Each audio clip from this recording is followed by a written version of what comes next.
What is there? Just normal podcast? Yep. Okay. Fucking off the cuff, kid. Okay. Off the fucking cuff. Good morning, Misfits. You are tuning into another episode of the Misfit Podcast. The boys are back in town. Full goon squad is in the house. Sure, but I like that. That was nice. Yeah, no problem. You guys have had 3 fucking weeks to bring it with Snack Chat. Now, are you going black? You shit your pants? That's your Snack Chat? Yeah. Fuck. Okay. On the spot. I mean, I can go first if go. that What you helps got? you guys. Sure. What you got? Get after it. Do you guys, I'm going to ask these two. Sorry, Sharp. Do you guys ever use... Microwave. I'll just tell you what I did and you tell me if you ever done it. So gnocchi bolognese, but I cook the gnocchi in beef bone broth, like seasoned beef bone broth. Mm-hmm. And when I then add that to the pan, because of all the starch from the gnocchi, it like really, really beefs it up. It is quite lovely. Are you now when you say you add it to the pan, are you adding it sauce So it's is like- already in the pan? Like a you couple add some tablespoons, water? like a couple No, tablespoons of the like water a bunch to to create a reduce sauce. a bunch to reduce way down. So I do the beef and the tomato paste and all my like seasoning and garlic and whatnot. And like once that's ready, I basically just dump like a pretty decent amount of like probably, I don't know, a centimeter above the beef and then reduce it down for a while. And I find that it like sticks to I do that, and I typically do like Asiago or Parmesan, and it sticks to the gnocchi a lot better than not cooking the broth with the actual pasta or gnocchi. I've never I don't made- know how well it would work. I'm assuming that the pasta would be at least close to as starchy, but obviously a potato is like the king of I've starch. actually never made gnocchi, nor have I actually made like I bought true it. bolognese. Well, either way, but Yeah. I'll make like a similar type of dish, like a much quicker bolognese, and I'll use the pasta water. Yeah. And it's just like, cause I'll salt the shit out of the water. Yep. And then get the starch from the pasta, and that'll be nice to reduce down and have like a little bit of salt in there. But I don't make the bolognese quite as in depth as probably you two do. I make a lot of pasta, and pasta water is always Ditto. part of the equation when finishing the dish. Always. Yeah. Typically. Finishing for sure. But I just typically will do my broth on its own, like dump the broth right into the pan way before I cook the pasta, so that it reduces down. And I just find that if I cook the pasta in the broth, that I get a better sauce. I've never from that. cooked pasta in like a beef or a chicken broth. I feel like that would be weird, but I have cooked like Asian not style, weird, like it's great. rice noodles or something like that in like a broth, or like you mix in like coconut milk for like The an problem Asian dish. with if you did an actual like traditional pasta and you had a bunch of it, you'd need a shitload of broth. Whereas with the gnocchi, it doesn't absorb a ton. Like you can have like a saucepan with only a few inches of it in there, and it'll still, because gnocchi's like, you're sort of like a fresh pasta. It's like 2 minutes or something like that. But it really helps to like thicken it up quite a bit. You use stock or broth to cook pasta? Typically not. I don't find that stock imparts a lot of flavor into like a pasta, like the actual body of the pasta itself. But there's a lot of dishes that you cook the pasta similar to like a risotto, where you put enough liquid in to cover it, and then you let it cook, let it reduce, and then you put some more in and let it cook, let it reduce until the pasta's done. In that case, cooking with a broth will bring a lot to the equation. Yeah. I have trouble though with reducing store-bought stocks, because they tend to be a little bit too salty if you don't get the right one. Because when you reduce it a lot and they already have salt added to them, they kind of... I buy the like $412 bone broth. Yeah. That's the way to do it. Yeah. That's the way to do it for sure. So when you cook pasta in it, you're literally Woolly like mammoth broth. it's like $8. Bye. No, I do It's delicious though. No, I just do standard stock for like rice or a different like. Yeah, And that rice stuff. absorbs a lot more of the cooking liquid, so like it will bring a lot more of that. That's just like broth bouillon, flavor. basically. Yeah. Yeah. No, with the pasta though, I like to try to buy like I don't know. I don't know if it's actually any better, but like if it's in like a waxy paper kind of bag, then it's like $13 more than the marketers got than you. the whatever brand. The bone broth I'm buying is probably just stock anyway. It's probably not even bone broth. Yeah, I like the pasta has enough flavor on its own that just salting the water a bunch. I just like the flavor of the pasta. You guys ever tried the pasta in the blue box? Hunter's such a hater. I do. I love the like pasta. I like craft the flavor of I'm a pasta. fucking.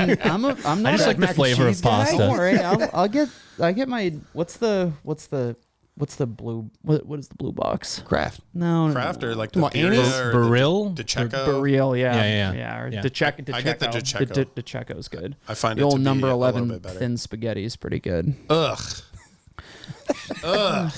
Thin spaghetti. Angel hair? Get It's not outta angel here, hair. bro. It's thin Poverty spaghetti. pasta. There's a difference. You Angel fucking- hair is just Poverty thin pasta spaghetti. over You're here. right, but this is okay. Well, this is thick angel hair. How about that? What the fuck does that mean? Hey, you like that? I love me All right. Defeats the purpose, I think. some thick angel hair. So Other while I was than on your diarrhea, what do you got for us? while on vacation, How many listeners do we have left? 0 now. Fucking Four. thick angel hair. 3. On vacation, I saw Barstool Portnoy. I went to that place in Swampscott, Mass, and that guy Dragon Pizza, whatever, lost his mind about the review. So like I've been watching. Speaking of that, I can't get Monty's anymore. I was just gonna Yeah, say. did you see You that? can't. You can't get Monty's anymore. It's Friday- like 4-hour wait, and they have a small menu. So Friday I went there, right? And I was like, all right, I'm going to go pick up my kid at like 3 o'clock. We're going to call it 4 for like a 5 o'clock pizza. I think an hour is plenty of time. When I called at like 3:45, like, yeah, we're going to pick up pizzas only. 6:30 p.m. it'll be ready. I called right after you, and they told me 6:45, and I was like, "Fuck, Dude, I could not believe it. I mean, the pizza was balling. It was a great pizza, but I was like 2.5 fucking hours for a pizza. And it was just funny because when There's I like walked in, articles in the paper of like they have like people working overtime making dough and like it's a whole deal. I walk in there and it's just funny because I'm picking up my pizza and it wasn't ready. I was like there like 10 minutes early and it's just fucking answer the phone. Nope, sorry, we're out of pizza. Nope, sorry, we're out of pizza. Nope, sorry, call back tomorrow at noon. The guy was you're gonna like- call it noon for dinner pizza at fucking Monty's? That's insane. But apparently it's balling pizza. I don't know if you've seen the other ones. They're like, It's all right. it's pretty good. I can't. It's pretty What, good. he gave it like an 8.4. Yeah, you give it a high score. Yeah, I heard about it. I didn't see it on Instagram. Gave but I was Slab like a like 6.4. I was like, it's good. I don't know. It doesn't. I've had better. You guys I have, can't. it's not- I don't it's not my really favorite. get. I don't really get to comment on this. Yeah. They do have the best gluten-free pizza. Okay. But I don't know. Like we don't really like. What's the best pizza place locally? Yeah, I don't know. I want to try that Six Pizzioli Colonial. place that he went there as well and Yeah, gave them exactly. like a 7-8. Like I like. It has to be Otto's. compared I know to- Otto's isn't like. That's a huge personal preference. I think he went there, and I'm pretty sure I saw a clip of him going there. And the people are working there, like, yeah, don't go there. Go to this place. But I've It had. sucks. I remember having a couple. you think Otto's is better than Monty's? I like Otto's better than Monty's. I don't know that it's like objectively I better. mean, I like that. There's I no like such it. thing as. I would rather, but also Otto's like has a better selection. dollar for dollar. I think Otto's is better. I think Monty's is expensive. The first couple times Otto's I is had also Monty's. expensive.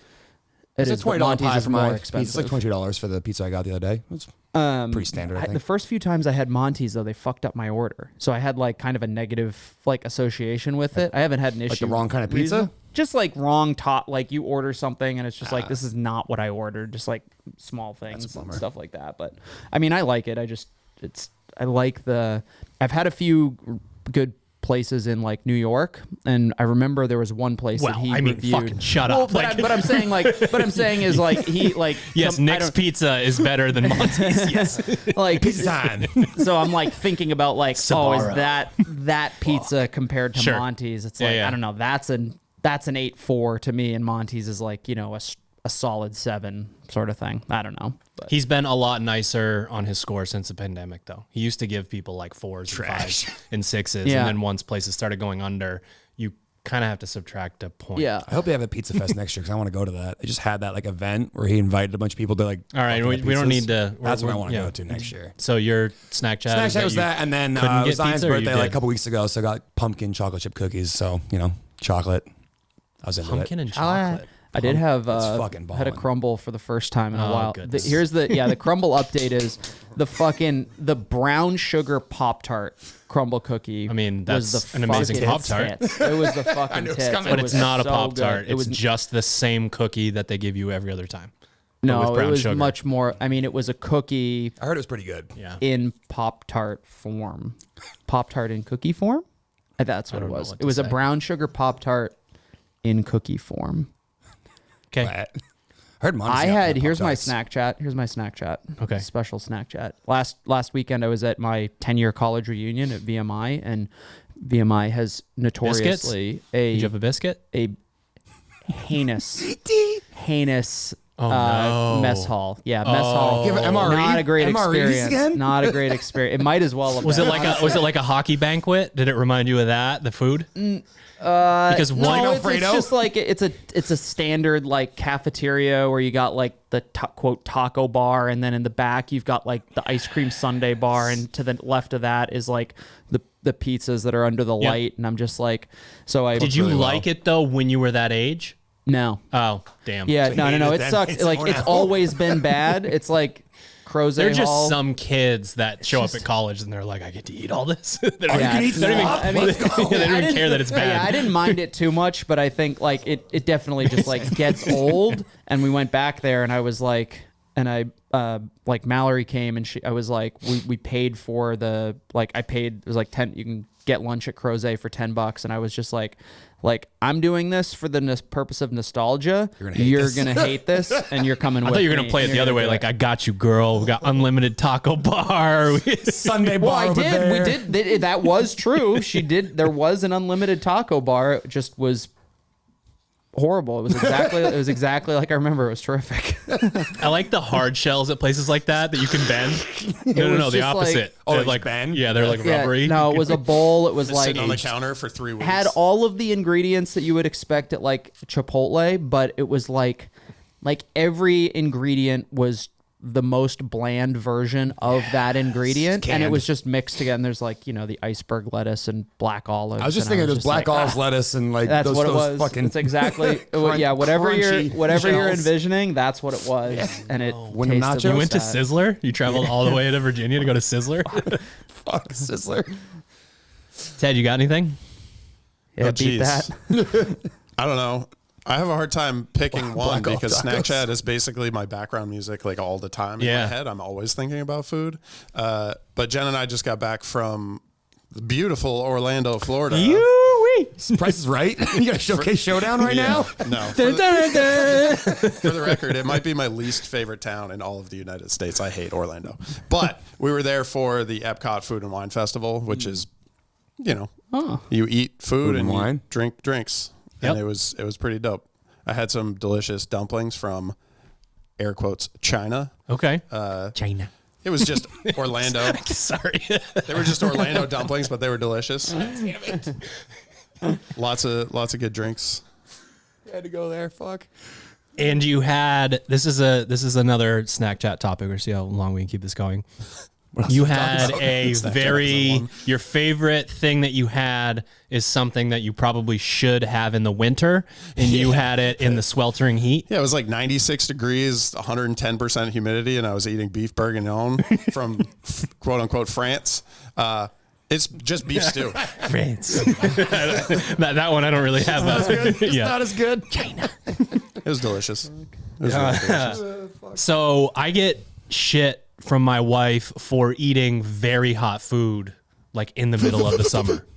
And I'm not that like kind of drenched in Like sweat. temperature hot food? Yeah. I'm like, and Like I a soup in the summer guy. I eat pho in the summer and I'm in deep trouble. Pho And I summer. still I forget every time and I still put a bunch of sriracha in it and I'm like, oh my God, it's so hot. AC up, fucking melting. But she'll say stuff like, you make this and this and this. And it's like, those are the only like 6 things I eat Year round. So what am I just supposed to make a pasta dish and like put it in the fridge for an hour? Like, what am I supposed to eat? Is there a cold pasta you eat? Is that a thing? Pasta No. salad, bruh. Gross. That's fair. Fuck, I fucking love pasta. You still love that in the summer on But the boat? what am I Little pasta supposed to salad? eat in the summer? Do you guys make different food in the summer? I mean, I know that you probably don't eat soup in the summer like I do, but do you guys actually change the way that you're like, I wouldn't have this dish or that dish because it's too warm? Might not go on the grill if it's freezing outside. That's Yeah, about I it. like grilling in the summer is good, and then like I wouldn't make a chili in the summer. yeah, Like I'm probably all the time. Breakfast chili in the I'm summer. not going to heat up my whole house by cooking a chili for 3 hours on the stove. It's kind of funny. As a kid, my mom would never oven doesn't go on. And oven doesn't go on in the summer. It's like same. it'll heat the house up too much, and then in the winter, it's like I want to use the oven. When we finish, I leave the oven cracked open so that it heats up the house. And now I do it. I'm guessing this isn't a propane situation. This is a Put your head in there next. Yeah, so now I just like do that naturally, but then again, like it was like 90 degrees the other week, and I had the oven on, and I'm like, I get it now. It's like just Mom's trying upset. to like bake salmon. Yeah, my mom's coming over. Just like, you're wasting energy. Close. I mean, close the house. Summer's like smash burger season. Yeah. Like you want to be out on the deck where the nice weather Summers, is. And yeah. smashing burgers. I make grilling smash chicken. burgers sweating my ass off in my kitchen over my stove. Dripping over 'em. Yeah, basically. I like to use the grill mostly so that I don't have to clean the kitchen. That's fair. It's like, Same. do the grill in the summer. It's like kitchen's already clean. True. All I have to do is heat up. There's rice. never a bad time to make pizza though. So No. And pizza's I made hot. a lot of pizza this summer. Pizza is good. I didn't make a lot of pizza, but I ate a lot of pizza. My goal I for did the both. winter. This winter, I'm getting into soup. I'm gonna be a soup guy for the winter. Okay. Work out. If you want to I got some talk, good if you want to records talk, for it. let me know. I've been a soup guy I'm for pretty- about 30 years. You a butternut squash boy? Oh yeah, You like a good butternut I like squash? a good butternut squash. This conversation ended for me. Buck up a few of those. boy.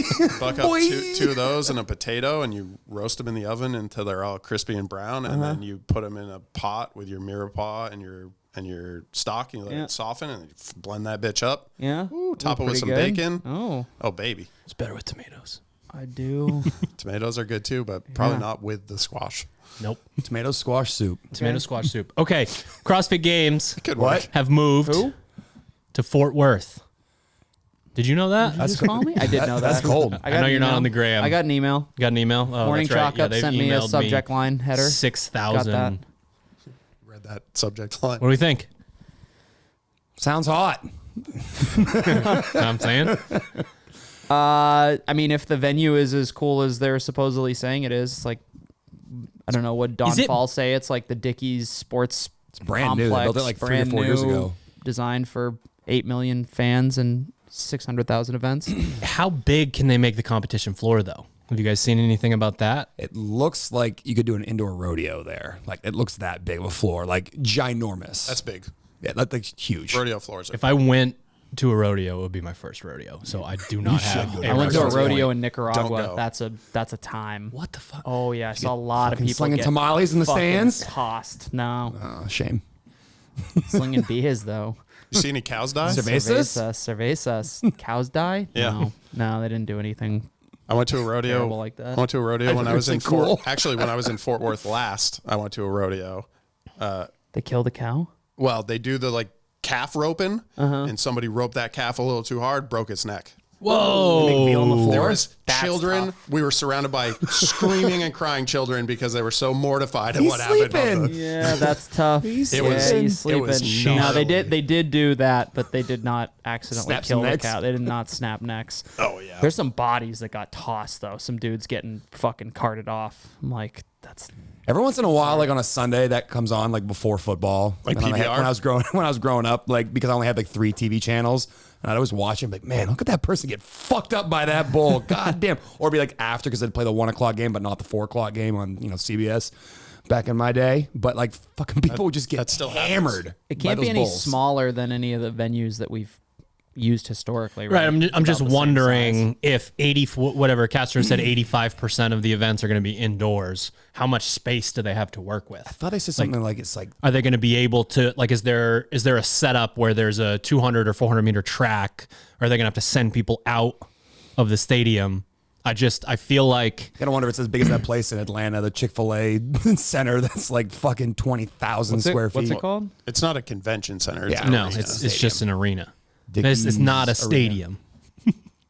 There's a difference. Tell me. What's I'm the just difference? wondering. Teach me, yeah, just the difference. size, basically. Yeah, stadiums typically football field, soccer field, that kind of thing, and an arena is typically basketball, hockey. rodeo. Dickies Rodeo. Arena. Yeah, it looks pretty big. It looks like a You got seating numbers in there?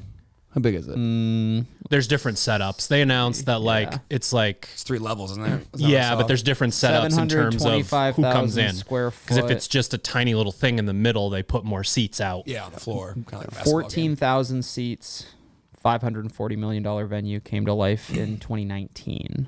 So pretty new. I only want to know how big the floor is. Here's a question. Give me a schematic, Hunter. They didn't sell out the Coliseum this year in Madison. Is that true? And it's way smaller than that. I thought they said it was something like 10,000 versus whatever that was. I don't know what you just said. 15,000. I said 14,000. Obviously 10,000. depends on how many. No. Like 5. If even. That's small. It's that place is small. It's pretty tiny in there. Yeah. I mean, I guess without the festival portion, right? Exactly. Maybe they're selling more seats in the arena. I'm guessing they would have to drop the price. Yeah, right. Up the price. Up the price. It's definitely up the price. I'm just happy it's not in Madison again. Yeah, I'll say that.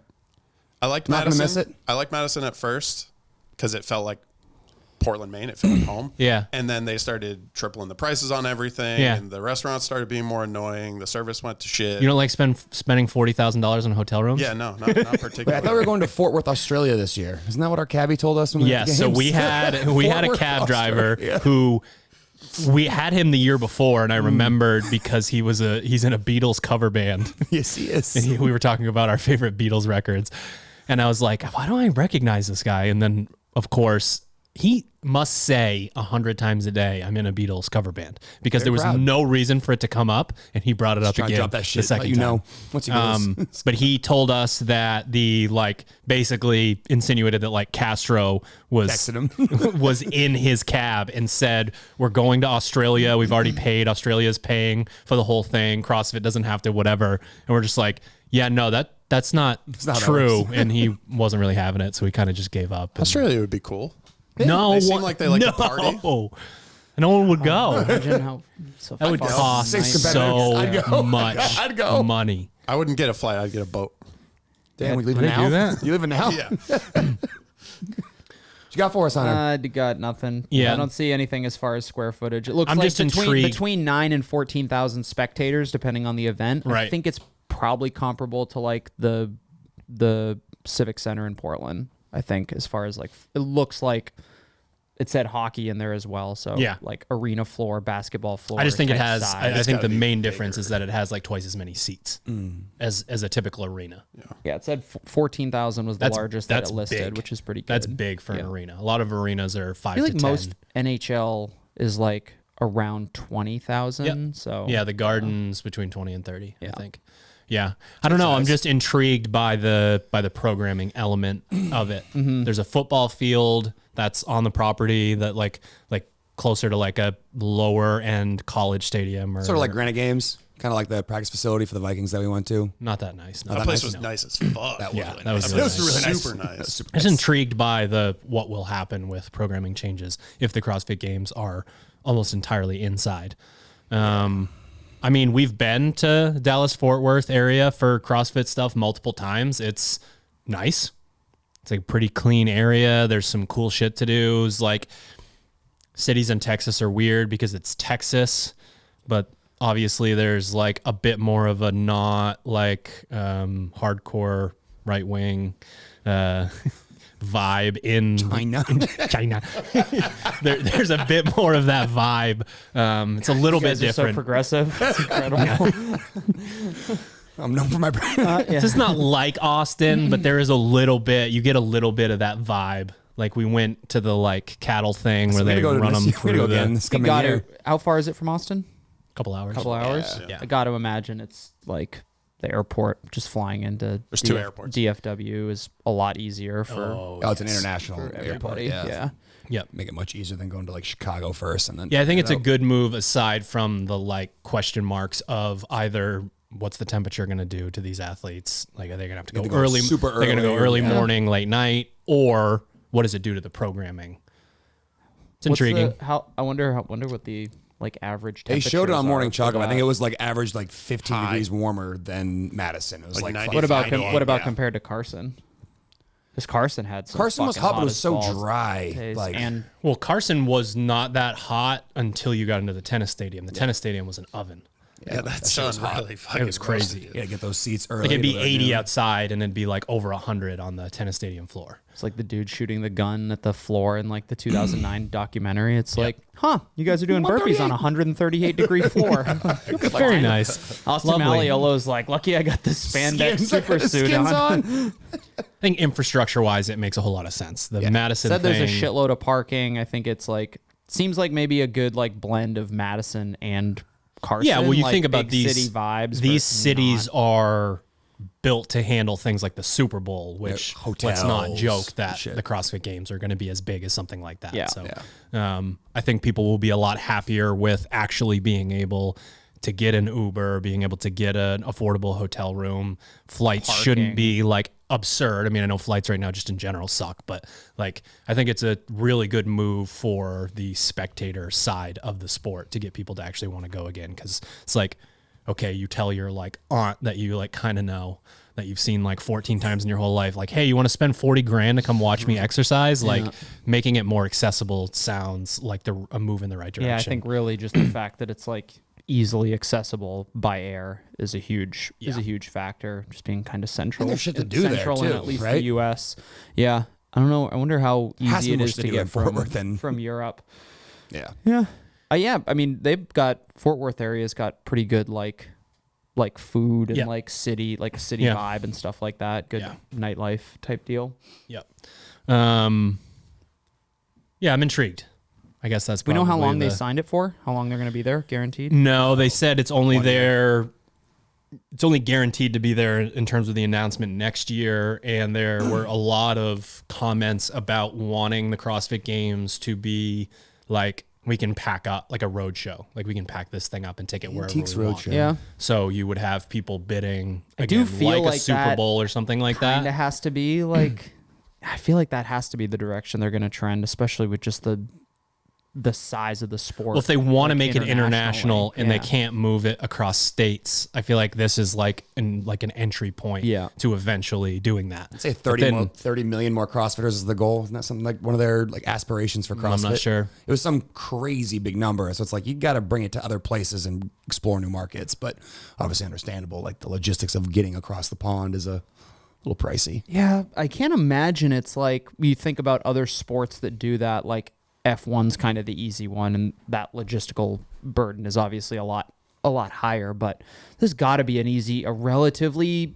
inexpensive way to store things like a Zeus, like Zeus Europe, Zeus South America, that just is disassembled in a storage container somewhere. It doesn't require like a tremendous amount of money maintenance in F1 than there is in CrossFit. No, but I'm just saying like you're not moving. Yeah, but I mean, for now, thinking about something like that, like the equipment and the footprint that's required for that. Like when you pack up CrossFit Games equipment, like you disassemble and pack it up, like comparatively, it doesn't take up as much space, right?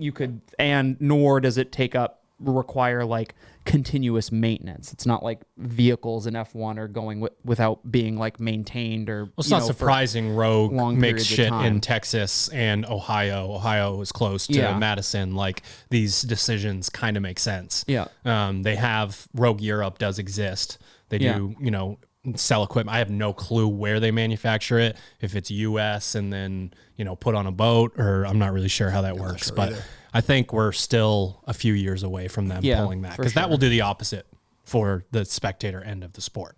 They'd be trading like future. We're trying to get more people to come in from Europe, and then a lot of the people from the United States are going to be like, "You serious?" I think there are a lot of other basically factors. The whole sport is the United States. There are other I think the other factors too include like how much bigger does the sport get to the point where we can pay athletes a larger, athletes can get paid a little bit more and are therefore more interested in competing. And then I think you get more fan kind of participation through that. You get people who are actually willing to say like, oh, this year I am going to go from the US, I'm going to go spectate in Europe and make it like a thing. But I think that is going to be driven largely by CrossFit and like interest in other companies as far as paying athletes to want to do that, and just you think you gotta getting do, like, more money into the sport to begin CrossFit with. want to like emulate what Rogue has been doing with the Q and all that stuff. Like all those like online Rogue competitions, like help fund the prize purse and help pay athletes throughout the season. Like they get whatever. Again, though, one company financially like absurdly flush with cash, and one that's struggling.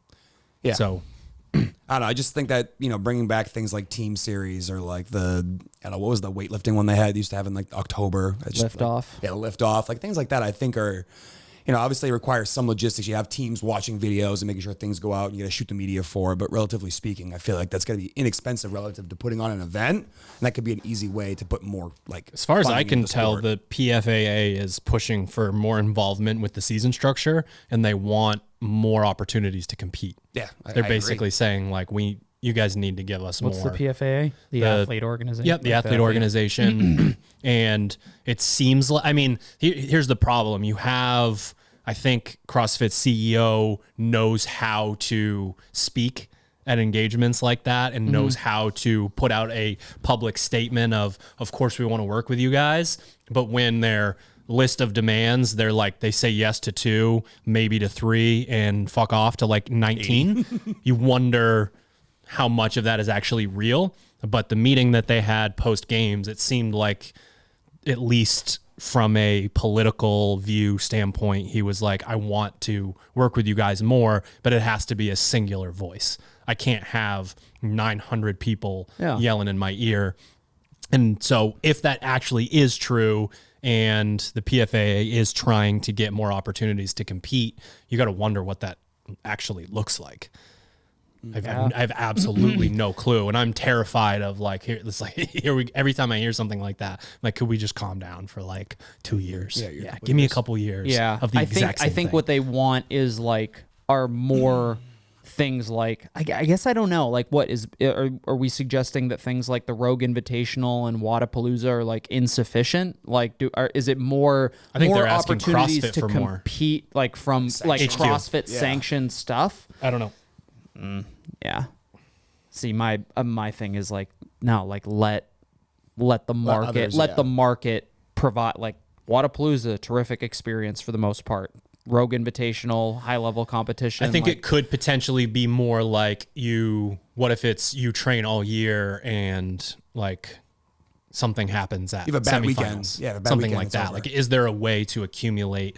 Like they had said before, they were going to do NASCAR scoring on events throughout the year. Like, and I'm just spitballing. Like, I don't know what they're actually asking for. Yeah. I just know that it sounds like they want more opportunities to compete when CrossFit is involved, or that if you're more competing, opportunities to qualify for the CrossFit Games, or more opportunities to compete and earn money. I said, I don't know. Both, both. Yeah. Yeah. So could be something like the PGA Tour, where it's just like events, like more consistent events, and not necessarily everybody participates in them. But Right. I don't know. Yeah. That would just be more like money earning opportunities for athletes. Right. I don't know how they would structure that to be like, here's how you need to accumulate X number of points to qualify for the CrossFit Games. I don't know that would. Yeah, I don't know. Maybe like you win one and anybody else can kind of earn points to try to qualify or something like that. I feel like we need to have a period of time where the same fucking season happens for more than like 8 minutes. It's like we're never going to figure out if this works if we keep changing the way that you qualify. And it felt fair last year. You didn't feel as much like, fuck, that person did like one burpee was, they got no rep on a burpee. Now they're not going to the and games. I think having everyone had their opportunities. The larger semifinal with the more qualifying spots, I think is a better like athlete experience. And I don't know. As long as we have to qualifying for the CrossFit Games is hard. True. We are coming up on scary season. And we're in Maine, so it's going to come sooner for us. I honestly would like to know the perspective of an athlete. Like, I want to talk to an athlete that lives hit me. Lives in like Southern California, or just a place where it's 70 degrees and sunny in the winter. Like, maybe I'll ask Chandler, like, do you in San Diego get is a scary season exist? November, December, like, do I want to train? Do I still have the, in my experience living out there, it like did not. Like, never have scary season? There was never a point where I was just like, oh shit, like for the next 3 months, I'm going to wake up in the dark and go home in the dark. Yeah. It's like, I never really experienced seasonal depression before I left Maine. Like I grew up, spent most of my life in Maine, went to college in Virginia and the East Coast, and that was similar. But having for the 15-year-old testosterone helps with that situation. For sure. For the 5 years, but for the 5 years that I was in Southern California, I was like, there were times when I missed like having the winter or having like a slight change in the seasons. But I didn't miss it that much. And then when I moved back here... No, the first time you step in that puddle with your Vans on, you're like, I fucking hate this I'm going to kill myself. And it sucked. Like, no, waking up in the dark, going home in the dark, And to clarify, like, I'm just... in my head, I'm thinking of the people that I typically talk through this during the year, and it's probably not a coincidence that they live above the Mason-Dixon line or whatever. Like, so... yeah, I wonder. Anyways, scary season is coming, and what I'm essentially referring to, again, is that anywhere from like October to December, where you're in this limbo position of like the true off season, and you have to start relying on discipline over motivation. Like, I'm just going to show up anyways, and I'm going to get stuff done. It's high time that more people got into the Discord and relied on others. You know, we always get phase one. We always get a bunch of new subscribers on the website, and then they slowly start to trickle into the Discord. And I'm urging them, you know, if you're listening to this and you're new and you don't use Discord, it's hard to find a place that makes 3 by 5,500 meter bike with 1 minute rest in between rounds like a thing. Like, everyone comes together, everyone puts their scores out there, talk about their RPMs, and then if someone's like, I crash and burn, someone else is like, what was your warm up? Like, or where did you struggle? Or was it mental? Were your legs on fire? Like, I think being able to go in and rely on those things is a way that you can get through it. And then, you know, we'll continue to talk about this in episodes, but just this idea of, like, I don't think Austin's the kind of person that wouldn't mind me bringing this up. I typically don't call out people's names in these situations, but he struggles with, currently he's like working full-time manual labor all day, and then it's really hard for him to feel motivated to train before or after, that sort of thing. And especially as the week rolls on, you know, it's Wednesday or Thursday, and he's, you know, he gets up at like 4 a.m. Gets up at 4 a.m. and comes in and trains at 5, and like, that's really challenging. But a lot of the conversations that you have with people are about, I don't feel motivated right now. I don't feel motivated right now. I don't feel motivated right now. And I have other athletes who struggle with the like mental grind so much, but they don't say anything about being motivated. They're just like, I'm having a rough day, and they still trained. And I feel like those are the athletes. It's like always the Venn diagram of, you put those two things together, and the people that are crossing over in the Venn diagram are the ones that go to the CrossFit Games every single year. So I think, again, relying on things like Discord, having virtual training partners, talking to people online, trying to find real training partners, and then just understanding that you're going to go into the gym on days that you don't want to and you don't feel like you have the energy, and you need to go in and execute, and understand that, like, you know, I want to talk about the gears, you know, matrix here in a second, but like, using that as an example, like, I know that on this piece, I'm supposed to hold 900 calories per hour. Like, you're still going to get a benefit in a, you know, long aerobic piece going in and locking it in at 800 or 850 or, you know, whatever, that sort of thing. So, putting the reps in. Scary season is, now I want to know. I really want to know if people that get sunshine and warmth actually still have scare. I think they probably do. I'm sure. I think it's really fucking hard to train year round if you have the mindset of, why don't I feel motivated right now? It's like, well, we're overreaching and we're beating the shit out of your body on purpose, and your physical and mental resources are going to be, you know, stripped down for the most part. So it's not going to be easy. You're not going to feel like you want to do it you just do it anyways. I think some of the things that you could work through on your own, though, to help you with that situation is like, for the first time ever, I think a long time, last winter, I really didn't go through that period myself. Not that I'm any sort of elite athlete when it comes to CrossFit, but, you know, when it comes to like, you get to, you know, sun going down at 4 p.m. and it's up at 5 a.m. and just, you know, long, you know, shitty days. The cold exposure and the hot exposure and like putting yourself up into like things that are your like human body is supposed to go through. And if you don't have a cold tub, you just walk outside with your shirt off when it's cold outside. You do a little more time to get the same benefit. But I think a lot of those things aren't checked by athletes. And I think that might be one of the reasons why they're just, you know, face deep in their phone and not going for 10,000 steps and getting cold and getting warm, and potentially are having too many negative inputs that exacerbate how they're feeling and, you know, basically add to that shitty, like, you know, seasonal depression kind of vibe, as opposed to being like, I should put this fucking phone down. There's nothing cool on it. I don't need to see it for a little while. Let's go for a walk outside. Let's, you know, sit in the sauna. Let's find a cold tub.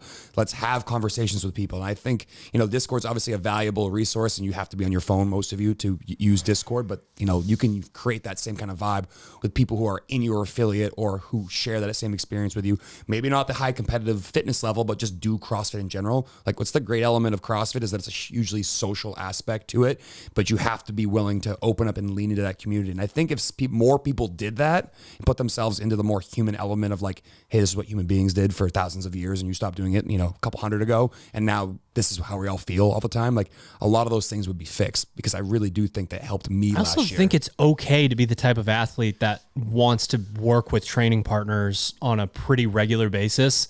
Like, I've recently had conversations with people that are like, why do I need other people there? And it's like, I think it's okay to be that person. You just have to realize you got to put a lot of work in. You got to get in your car and drive somewhere else. You have to, you know, be the one all the time. And like, if you're a high level athlete, that's a lot of extra work, right? To like basically check in on everyone else's schedule. But I don't think there's anything wrong with that, because it brings us back to that original vibe of CrossFit and showing up and working hard with other people. Because we've obviously watched a lot of people next door, 50 some degree gym, like dark as hell, no training partners, like that kind of thing. And that's fucking rough. So if there's something that you can do about it, I don't see that as an issue. I think a lot of it, there is a little bit of like, if you are somebody who has that goal of competing at the high level, you have to kind of accept the fact that you might just you're going to go through that. Like you said, there are going to be days where you don't want to go into the gym. And it's like,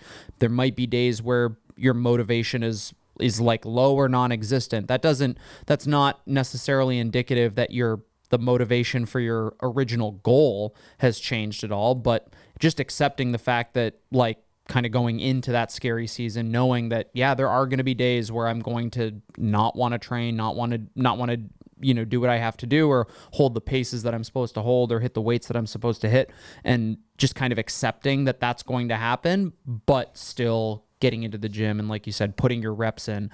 I think that's like the first step. It's like, if you're scared of scary season, like, that's going to make things worse. If instead it's a more kind of an embracing of like, like, it's coming, like, all right, I've got through it before. I have a couple tools in my toolkit that's going to help me get over it. I like the sauna, the cold tub thing. That's something that I need to start kind of getting back into as it starts to get colder, and we can actually use like the spigot out in the front. Bro, the winter, you find something out about yourself. You know what it's coming out at right now? The water temp. If I had to guess, probably in the mid to low 50s right now. It's definitely colder here than it is in Wyndham, because we got one of those tubs over there as well, and the water comes out, and I'm like, we got one of those little alligator thermometers in there, like pool thermometer. I'm like, 85. Bro, this is 65 degrees. This is you're sitting for 4 hours supposed to do anything. So like, your arms out the side. You go over to actually McDonald's. That's where the cheapest ice is. $2 a bag. You go get like, you know, $20 worth of ice. It's about 50 pounds. Like 20, 30 minutes later, it's down in the low 40s. Like, you know what I was thinking the other day is there's got to be a gigantic like ice cube mold that we could just like you could they just exist. pour your own water, freeze a giant Yeah. ice cube. And Caroline stick it at asked the me bottom of what the she thing. was like. What are we gonna do with this? And Wouldn't we just gonna get any ice molds. small plastic container be an ice cube mold if you Yes. had a freezer big enough? Yeah, I'm just saying. But like, if you want the like ice barrel version, it's silicone and it's $6,000. yeah, Dude, the ice barrel one is like $30 Got some bins a out in the mold. warehouse that if you Yeah. need one to make a big ice cube. mold. yeah, we could do that. The only thing people only problem with complain big- about is the freezer space. I said Yeah, the where big the problem fuck with the does big that ones bitch too go? is there's less surface area on the ice too, so it takes longer to cool the water down. Like the cubed ice tends to cool the water down faster than So it big takes chunks. longer. It does melt, it though. faster, but the other one does it for longer. Yeah. So yeah, Yeah. you just got to put it in a But little bit again, sooner. we only Yeah. have like a few months here where that's kind of really a Right. thing where it's not that cold. That cold tub, like this morning, it was fucking cold. Have you guys had the like early morning cold tub in the winter where you're just you stare at it for a bit?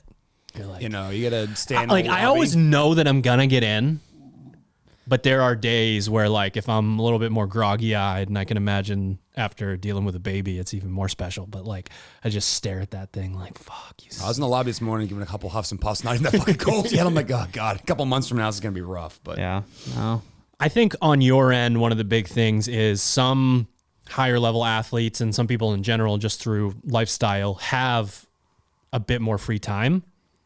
And I think that allows you to swim around in your brain potentially a little bit more than, I mean, you're parenting, coaching at multiple places, like in your schedule, like 9 to 11 or whatever. This is when I'm training. It just becomes another thing that you do because you don't give yourself a long enough period of time. Like if you've got one of the like Silicon Valley, like 19-hour morning routines, you might be able to convince yourself not to train, right? Yeah. You might be able to like, well, I don't know. Like an influencer said that if you're not feeling it today, it's okay to just back off. Like maybe because thanks, influencer. Oprah said. well, those conversations, that reminds me of I'm gonna run my own race. That conversation reminds me of, so when we have training camps, a lot of people will bring up during the Q&A, like I'm just like, what do I do on those days? I'm like just not feeling it. And some athletes that have earned the right to take like whatever 4 days off a year will say from their experience, like, hey, if it's really that bad, like missing a day of training is not a huge deal. Not a deal at all. The problem is that a slippery slope? Is that being told to someone with low volume that averages 3 or 4 days a week already? And multiple times, Paige has chimed in and just said, I just still go. And I don't have like ridiculous expectations for what I'm going to accomplish within the gym. But I tell myself, like, if I don't want to and I go do it anyways, that in and of itself is kind of the victory for the day. So it's such a slippery slope because someone who overtrains and someone who pushes too much does need that advice. But like, how many of those are really out there? Like, it's not that many people who are dedicated enough where we as coaches have to be like, you got to back off. And that was a plague for a while, the overtraining plague. Oh my God, everyone's Yeah. gonna die if they train so much. It's like, you realize that's reserved for people who have like crazy high stress jobs, don't sleep a lot, and also are trying to train 3-4 hours a day. Oh, you're Like, talking about people who actually people who are worried they're gonna overtrain. It's like you work out. say like, it. Say the words. No, I'm not saying it. Adrenal fatigue. I'm not saying it. Doesn't exist. My pituitaries. Deload. When I first moved back to Maine, it was like 2013. That was like all the rage. Everyone's like, my adrenals are tapped. I'm like, you take affiliate class 4 days a week. Shut the fuck up. Did Shut the fuck 2159 box jump row calories. You're fine, guy. You're fine. You worked out for Eat 8 a minutes. fucking ham sandwich. Ted, can Come we back get tomorrow. a Misfit podcast shirt that just says you don't have adrenal fatigue? Fuck yeah. just right That's across so the chest. silly.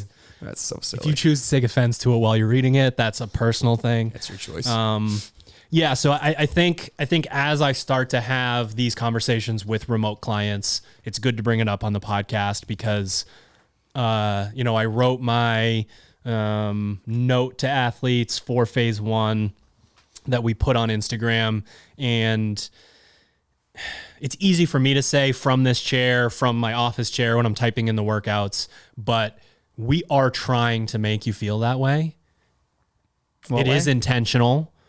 So Bad. Got it. yeah, just like I love this we job. are overreaching I'm so good at this. and between weeks 3 and 7, we do want you to have a deload week. We've got the deload templates and all that, but kind of intentionally making you feel like you don't want to train anymore for a period of time. And then we back off and then we do it again and you become more resilient. So this idea that I'm always going to feel great and I'm always going to quote unquote feel motivated, decide what your schedule is, what you're going to do, and just do it.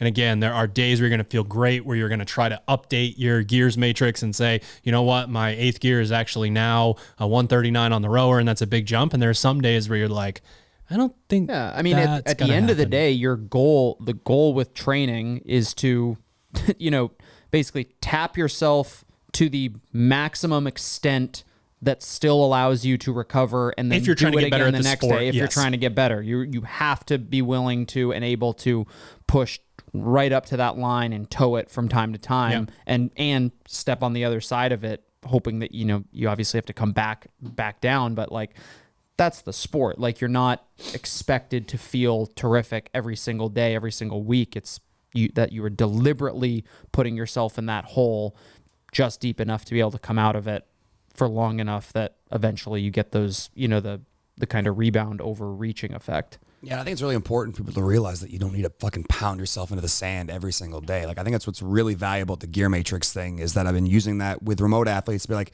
you now know kind of your bookends here, and you've kind of figured out what the iteration is. It's 2 seconds per, gear, 3 seconds per gear. Like, what that is now. Like, use that information and realize that, like, what you just said a minute ago, like, if it was an 850 last week and it's an 875 this week, or it was 875 and now it's a 925, like, that's good updated information, but realize you don't need to jump from 875 to like 11. Like, there's just not good training, because you'll do what you just described, which is toe past that line. And then now the rest of your week's affected because you decided to be a hero and maybe sprint your last round. It's the same thing if you're trying to get a little bit faster in each gear on each modality over the course of an entire year, you're thinking more in terms of, I already updated that one. Like, I've never gone that fast before. Check. Mm-hmm.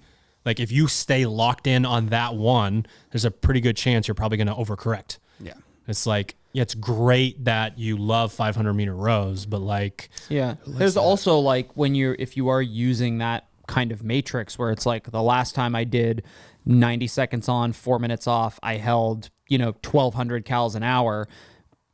Is the expectation that I hold 1250 this time? It's like, not necessarily. There's a lot of factors. There's a lot of factors. Like, how did you feel the first time that you did it? Do you remember? No, you don't. Okay, so there's that. How do you feel today? It's more of just like providing you with like, hey, this is what you are capable of. Maybe it is like, maybe that was the day, and that is like the peak performance for that specific gear that you have, and like it's unrealistic to think you're going to be above that for a certain period of time.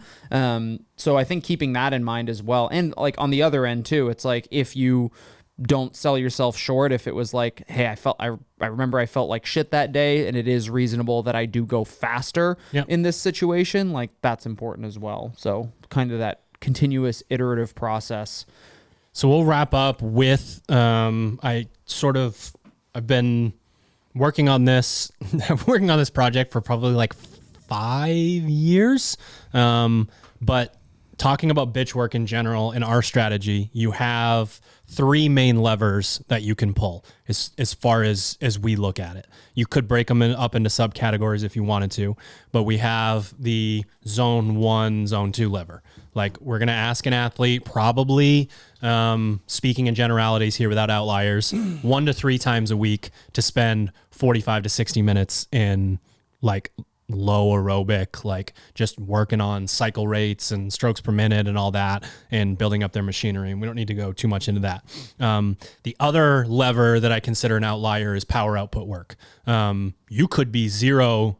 I think it's safe to say that range might be 0 to 2. There are some people that are either big or just kind of have it with the fast twitch and are fit enough to repeat, that go in, and no matter how often you do that, they demolish it, and you're like, the only way it works is if you send, and if you send, I'm crushing your resource. Yeah, your adrenals are. You want to know what? Let's backtrack. When I do sprints, I get adrenal fatigue. I'm tapped, sure. I can't do anything. No, so pussy. Those two levers are what I would consider outliers, and but also just because they're kind of straightforward. There isn't a whole lot to it. Like, go really fast, go really slow, like rest long enough in these ones to repeat, that sort of thing. That other lever, which typically for most athletes, unless they have an endurance background, is probably the longest one that we can pull, are gears 1 through 8. And these combinations of, work to rest ratios with, looking at total volume, where we can go in and say, we've got, if you include the air bike, that gives us like 5 modalities that we can go in and look at. And then if we have 8 different styles of workouts, and then if we're tricking you with one's a calorie and one's an AMRAP and one's a watt and one's a meter, that piece is there. And that's the one where basically the project was, especially for my remote coaches, something like a Prilepin's chart where you can go in and tell coaches 3 to 5 reps at this percentage with total volume of 20 reps. That's the optimal way to get stronger at 70%. And there's different numbers for 80. If that chart exists for lifting, what does that chart look like for bitch work? Again, when it comes to these more traditional intervals that do span a pretty wide range of like, basically like, your 2 by 15 minutes with 30 seconds rest. I mean, that's just an aerobic. That's like a high aerobic piece. And then your 90 seconds times 8 with 4 minutes rest, a lot of anaerobic engine going into that. And we sort of have all this stuff in between. And as far as I can tell from the research, I call it, with my athletes, creating distance on the zone 2 stuff. I want the gap to get bigger and bigger between my heart rate's all the way down here and my wattage is all the way up here. If we create more and more distance over a period of time, like for most athletes, that's just such a huge, like an important thing. So we create distance there, but then on the other end, it's kind of based on stroke volume. And unfortunately what that means is ouchie. That means zone 4, zone 5 for the most part. So even though I have this range from 15-minute windows to 90-second windows, I kind of want you to end up in the same place towards the end of it, a similar place. And I know there's a range in zone 5, but I want you flirting with that. And then I need you to be able to repeat it for, in the 15-minute sense. Again, you only have to repeat it once. The other time, the other end of the spectrum, you have to repeat it 7 times. So this chart, basically what we're doing within this is asking, after looking at heart rate and score data, how many times can we ask you to do this with this amount of rest that you can actually repeat? And I think the biggest step that we've taken from the remote coaching side to putting information out there for you guys is the Gears Matrix. So if you go to our Discord, Ted, what are those things called? What did I put the Gears Matrix in? It's a forum. It's forums, Athlete IQ. Yep. So the Athlete IQ forum on Discord has these, discord.gg/Misfit Athletics. Anyone can go in and download these. And if you were enough of a programming nerd, you could basically steal how we do it from reading the windows on the side. Although you don't get minimal, optimal, maximal. Suck it. So you go in and we have a Excel download or a PDF download. So if you're a, print it off and write them down type of person, thumbs up, you get the PDF. And then anytime we've ever created a PDF, one of our nerdier followers just makes a Excel spreadsheet for people. So I went and did that for everybody. So you can download those. And basically what it shows you is for aerobic pieces, which would be gears 1, 2, and 3, that's going to be our sustained pacing. That's going to be our, you should know that you're going to hit it. Like going in, like making your best educated guess, like the best I've ever done was 1,000 calories per hour. In this piece, probably be like a 950 or something like that, where I know when I go in that I can hold this pace. And it gives you the windows of time with the rest. So you would be able to see, okay, I did 3 by 10 minutes, rest 1 minute. You'll see that that's first gear. It'll be hopefully obvious.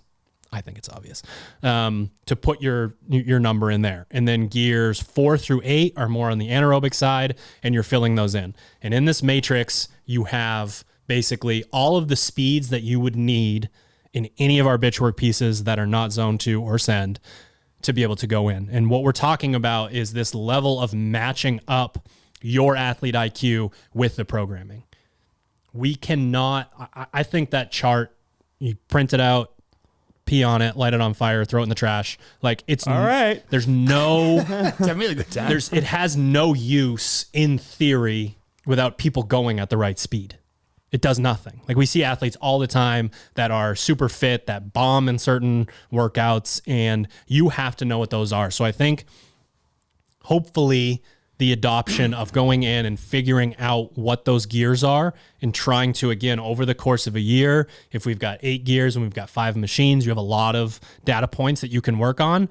And if you end up at the end of the year and, 2 minutes becomes a 158 here and, all the way on the other side, your, 145 becomes a 141, and you try to think about getting better in each one, as opposed to, again, the idea of like linear progression in every single workout.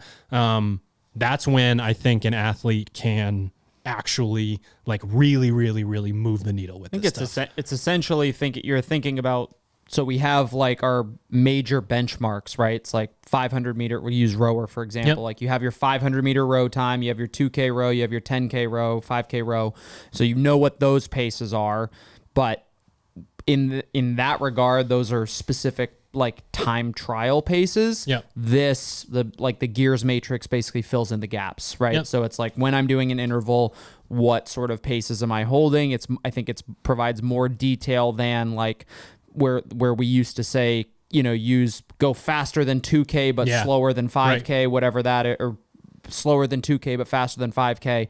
And then it also allows you to translate like, okay, now I have a Metcon with 5 rounds of a 500 meter row, yep. And some wall balls or something like that. That gives you more information as to how, like, well, historically, these interval repeats, I can hold this pace.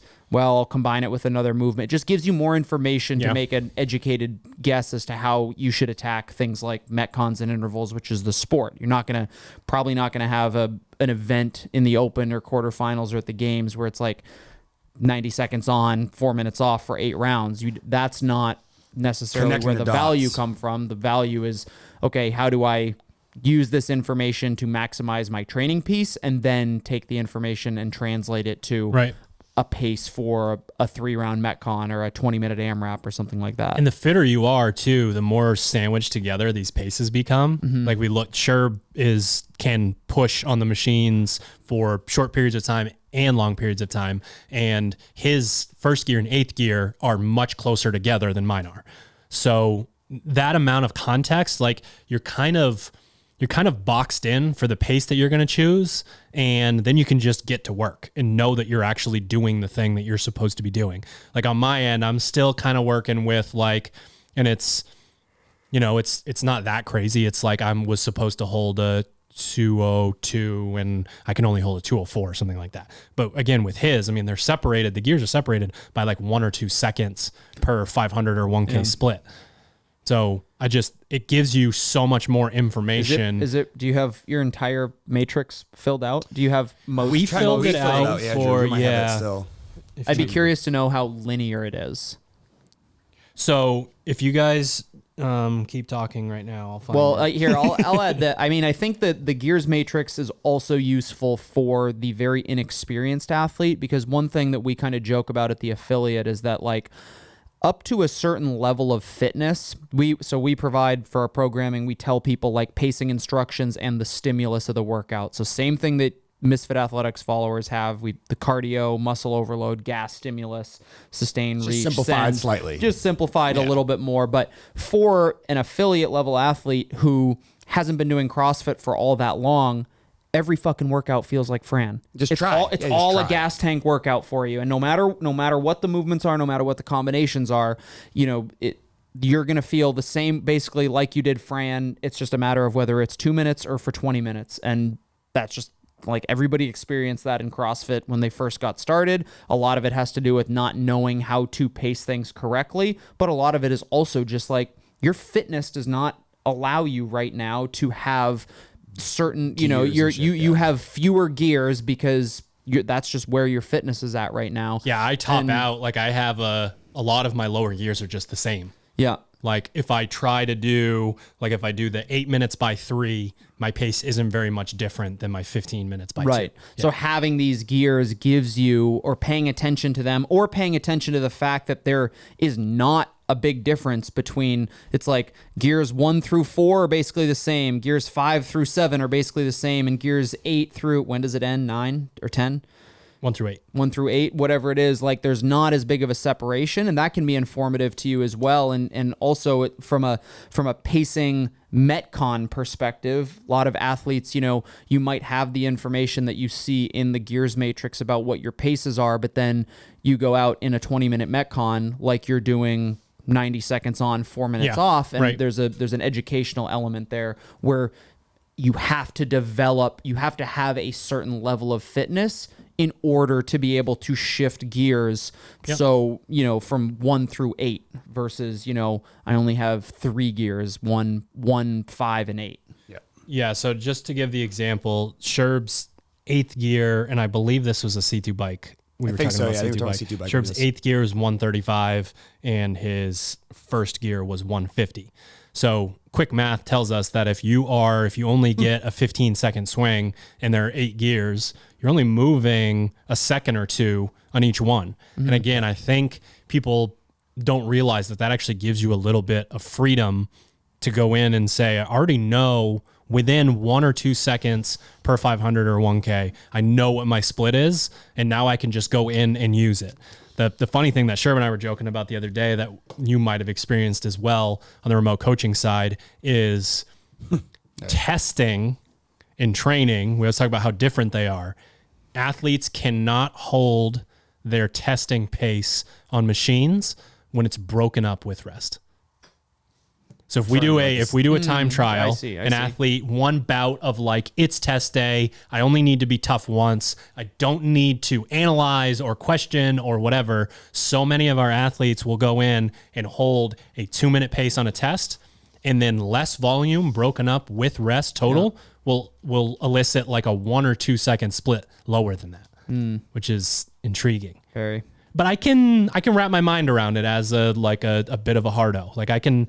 I get it. Just the idea of like, about it, Drew, I was like thinking about like being younger and going for like a run, and as soon as I ever like stopped running just for a second, like catch my breath, I could never keep running. Like I had to walk home. Like workout's fucking over. So I started thinking about it a little bit more in that regard the other day, and it's just like there's something to being locked in mentally and physically in a piece that when you give me that little reset, even though it should help me, sometimes you're like 5 more of these, and the other one is just one. It's more opportunities to think. Right, you're on the machine, you're doing your 2K. It's like. You don't get to take a break between 500 and 1250, but when it's like, I got to do 8 intervals at my 2K pace, there's a lot of opportunities to feel bad for yourself. Truth. And we are asking athletes to be smooth in a lot of those pieces, whereas in a test, like if I got some sass in the tank for the final 250, I'm going for it. Let her rip. Yeah.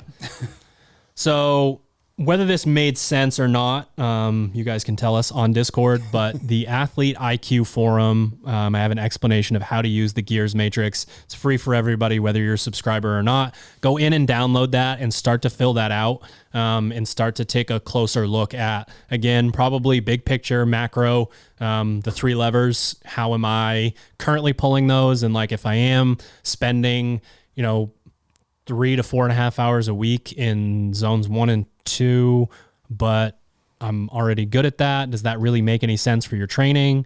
If we're telling you to do a power output piece every week and it puts you in the grave because you're such a monster, is that something you need to continue to do? Or I'm terrible at this, you guys think I should do it twice a week? That's intriguing, like that sort of thing. So look at that from the macro level, and then more on the micro level. Most of the stuff we're going to program for you guys is going to be that 1st through 8th gear work. And I promise you it is worth taking the time to go in and do this, because you actually only need, again, a couple of data points to then do the math on like my guesstimate, and it works pretty well. And there's also I've posted it before, but if y'all add it again to the Discord channel, there's a pretty cool chart, that concept 2, like a concept 2 derivative chart. Yep. So if you have the piece where it's like 90 seconds on, 4 minutes off, and score is calories. It's like, well, what happens when you do 90 on, 4 off for distance, and people lose their minds? It's like, it's the same. Like there's a chart that can tell you like 1,000 calories per hour is about a 2-minute per 500 meter pace, and that 997, but 997. Close enough. The only thing I'd add to that is if you're someone that's struggling or feeling these gears are swinging around quite a bit and you're not connecting the dots on why that might be, like take a look at lifestyle stuff. Like make sure that like you think back to, like you were saying earlier, like how are you feeling today? How are you feeling last time you did that pace? I think that's a concept that a lot of athletes don't think about. And it's just like, somehow I'm a robot, and if I'm doing 90 seconds, this is my 90-second pace every single time, regardless. And last time it was this, it should be a little bit faster this time. Like you need to think about those type of considerations when you're going back into pieces, and ask yourself before and after. And if you're not figuring it out, like spend some time journaling, like just on top of like how am I feeling and how did things go, and when did I have the moment of like oh shit, or when did I feel like I could push. The more information you have around your training, especially when it comes to these gears, the more valuable they are. So don't get too wrapped up in the fact that like some days are going to be a little bit better, some days are going to be worse. We see some of this in Discord with people talking about their lifestyle, and it's like, I know for me personally, like if I'm on pacifier duty all night and I don't have my oatmeal, you can expect to add 2 or 3 seconds per 1,000 to my split. It's just like that is just how it is. But then the opposite is also true. Like look at my watch. I'm like, damn, I actually got 8.5, 9 hours of sleep. And maybe I put an extra tablespoon of honey in that oatmeal. Like fucking, I'm going to rip today. It's going to happen. Final thoughts. We've been all over the place. Yeah. So freestyle sort of my final thoughts. They're just the gear they matrix. Didn't count. Sorry. Final thoughts. Yep. Killing me, Smalls. Final thoughts. I got no fucking final thoughts. We talked about everything. We talked about too many things. Okay. Final thoughts are: we are 66% excited that we are headed to Fort Worth. We 66% eat pasta and pizza. Download the Gears Matrix. Prepare yourself for scary season, and we'll see you next week. Really went out on a bang on that one. Really went out with a bang. Hope you guys listen to the next podcast. See you soon. See ya. All right, ladies and gentlemen, thank you for tuning into another episode of the Misfit Podcast, and thank you to our show sponsors. It really, really, really helps during scary season. Proper pre and post workout nutrition and hydration. You can head to properfuel.co, use the code word Misfit. We have stim and non-stim pre-workout depending on what time of day you work out. We have hydrate that is based on the exact amount of electrolytes lost during these nasty 8th gear bitch work sessions. Don't lose your lights, kids. What's that? Don't lose your lights. Don't lose your lights. I like that. It's very nice. And the best post-workout nutrition in the game. Also tastes really fucking good. I think that's helpful. If you're annoyed, if you step in a puddle in your Vans and then you have a shitty tasting protein drink. I'm Urban, so I rate my whole fucking life. And you can head to sharpentheaxeco.com. Use your favorite athlete code to save. All right. See you next week.